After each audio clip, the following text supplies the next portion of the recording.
Welcome back and अस्सलाम वालेकुम। Last video के अंदर हमने ये देखा था कि हम डायनामिकली डाटा टेबल्स किस तरह से बनाते हैं विद डायनामिक फिल्ट्रेशन।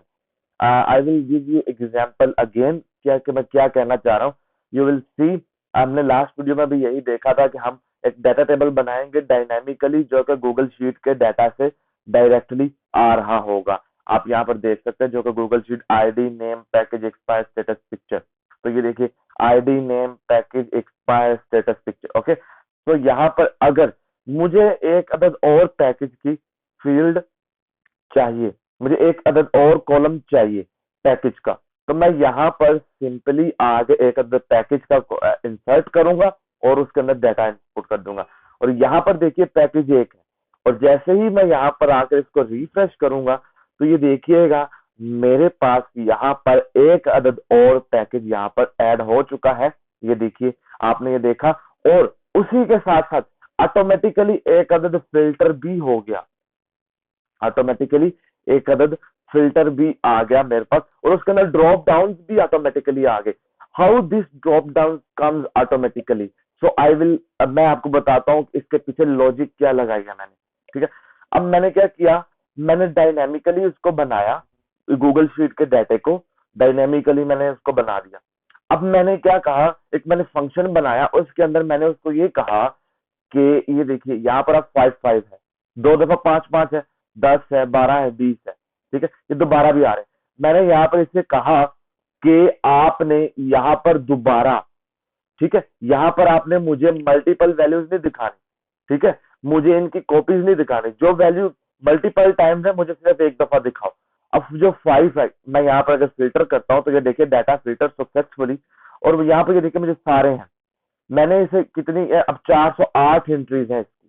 ठीक है, 1006 टोटल डाटा है और 408 एंट्रीज 5 Mbps।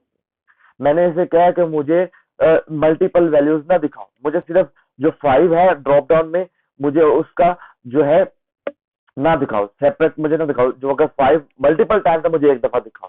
ठीक है, अगर 10 है वो 100 दफा है, लेकिन मुझे ड्रॉप डाउन में एक दफा दिखाओ ताकि मैं उसे फिल्टर कर दूं। No show duplicate value. Okay, तो यहाँ पर ये बन गया। उसी तरह से स्टेटस में, अब ये यहाँ पर अगर मैं ऐड कर देता हूं, लेट्स सपोज अभी तक 15 नहीं है, अगर मैं यहाँ पर 15 ऐड कर देता हूं और यहाँ पे आकर मैं अपनी वेब ऐप को रिफ्रेश करता हूं, तो अब ये देखिएगा मैंने 15 ऐड किया है पैकेज 2 वाले में। ठीक है, अब मैं इसको दिखाता हूं। अब 15 मैंने यहाँ पर ऐड किया, यहाँ पर 15 नहीं है। देखें, अब यहाँ पर ये 15 मुझे नहीं दिखा रहा, लेकिन यहाँ पर मुझे 15 दिखा रहा है, क्योंकि मुझे उसने यहाँ पर जो वैल्यूज है उसका मुझे डुप्लीकेट नहीं दिखाना, एक दफा दिखाना है। इसी तरह से ये सारे ड्रॉप डाउन बनाए गए हैं। ठीक है, अगर किसी आईडी के पर एक आईडी है, यानी कि ये अब ये 2 दफा है डाटा फिल्टर हो गया है। ठीक है, अगर इसी आईडी के अंदर से मुझे ये देखना है तो डाटा नोट फाउंड, क्योंकि इसका मतलब डाटा नहीं है। अगर ये इसके नेम से, तो यहाँ से मैं मल्टीपल मजीद फिल्ट्रेशन कर सकता हूँ। अगर इसके कितनी एमबी का पैकेज, उसको भी फिल्टर, यानी कि पर कॉलम को मैं यहाँ पर फिल्टरेशन कर सकता हूँ। अगर मुझे सबको रीसेट करना है तो मैं यहाँ से रीसेट के बटन के ऊपर क्लिक करूंगा। अब ये तो था ओल्ड वीडियो। आज की वीडियो में हमने क्या करना है, कि हमने ये वीडियो का बनाने का मकसद क्या, ये तो ओल्ड चीजें बता। तो यहाँ पर हमने एक अदद, यहाँ पर कुछ कलर्स वगैरह स्टेटस के ऊपर हमने बटन लगा दिया, डिक्लाइन के ऊपर, रेड पेड के ऊपर ये, और ये अगर आपने मजीद में भी ऐड करने हैं वो भी हम आगे जाके मैं आपको बताता हूँ किस तरह से करना है। यहाँ पर हमने ऐड एंट्री का फंक्शन यहाँ पर इंट्रोड्यूस करवा दिया। अब ऐड एंट्री के ऊपर क्लिक करेंगे। ठीक है, अब ये देखिए यहाँ पर आपने ऐड एंट्री के ऊपर क्लिक किया, ये देखिए ID name package package expire status. अब ये ऑटोमेटिकली यहाँ पे ID name package package expire status आ गया।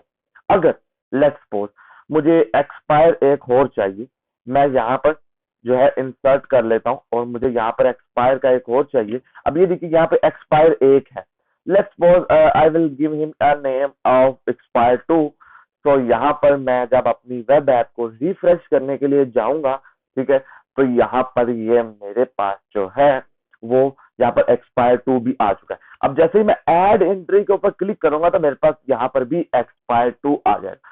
अब ऐड एंट्री के ऊपर मैं 456 के नाम से एक आईडी बना लेता हूँ और अपना नाम लिख देता हूँ, और पैकेज मैं 5 Mbps का कर देता हूँ।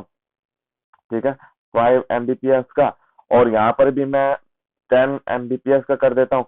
एक्सपायर अभी 5 दिन में, यहाँ पे 5 दिन कर देता हूँ, स्टेटस पेयर है और मैं ऐड कर देता हूँ। तो यहाँ पर ये मुझे कह रहा है ट्रू, आपका जो डाटा है वो सक्सेसफुली सबमिट हो चुका है। और जैसे ही मैं अपनी वेब ऐप को यहाँ पर रिफ्रेश कर रहा हूँ तो यहाँ पर हमने जो आईडी बनाई है उस आईडी को हम यहाँ पर सर्च करेंगे। हमने क्या बनाया था, 345। मुझे एग्जैक्टली नंबर नहीं याद मैंने क्या बनाया, मैं खुद आई फॉरगॉट माय नंबर। तो 456 हमने बनाया, तो यहाँ पर हम 456 यहाँ पर एंटर करेंगे, 456। तो यू विल सी हमने यहाँ पर जो बनाया वो यहाँ पर हमें शो आउट हो चुका है। ठीक है, तो ये हमारे पास यहाँ पर था।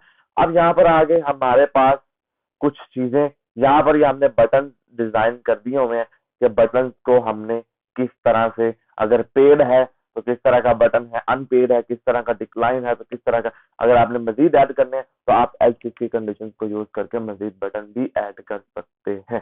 तो उसके बाद अगर आप ये जो कोड है ये आपको हमारे व्हाट्सएप के ऊपर से मिलेगा। जब आपको ये कोड मिलेगा, जब आप इस कोड के लिंक के ऊपर क्लिक करेंगे तो कुछ इस तरह का इंटरफेस आपको देखने को मिलेगा। आपने मेगा कॉपी के ऊपर क्लिक करना होगा तो एक गूगल शीट की डाटा, एक गूगल शीट आपके पास यहाँ पर अवेलेबल हो जाएगी। ठीक है, एक गूगल शीट आपके पास इस तरह की आपके गूगल ड्राइव के अंदर आ जाएगी। उसके बाद आपने क्या करना होगा, एक्सटेंशन के ऊपर क्लिक करना होगा, एप्पस्क्रिप्ट के ऊपर क्लिक करना होगा। जैसे ही आप एप्पस्क्रिप्ट के ऊपर क्लिक करेंगे तो सेम हमारा ऑलरेडी जो मेथड है डिप्लॉय का, न्यू डिप्लॉय के ऊपर क्लिक करना होगा सिंपली, और आपका जो है वो ये वेब ऐप एक्टिवेट हो जाएगा और आप इसे यूज भी कर सकते हैं। तो आज की वीडियो में इतना ही था। नेक्स्ट वीडियो के अंदर हम बहुत कुछ यूनिक करने के लिए जा रहे हैं। आप लोग कमेंट्स में बताएं क्या क्या करें, और सब्सक्राइबर बहुत जरूरी है। ठीक है, सब्सक्राइबर्स लाजमी करें, सब्सक्राइबर्स बहुत जरूरी है, लाइक भी जरूरी है, कमेंट्स तो बहुत ही ज्यादा जरूरी है। ठीक है।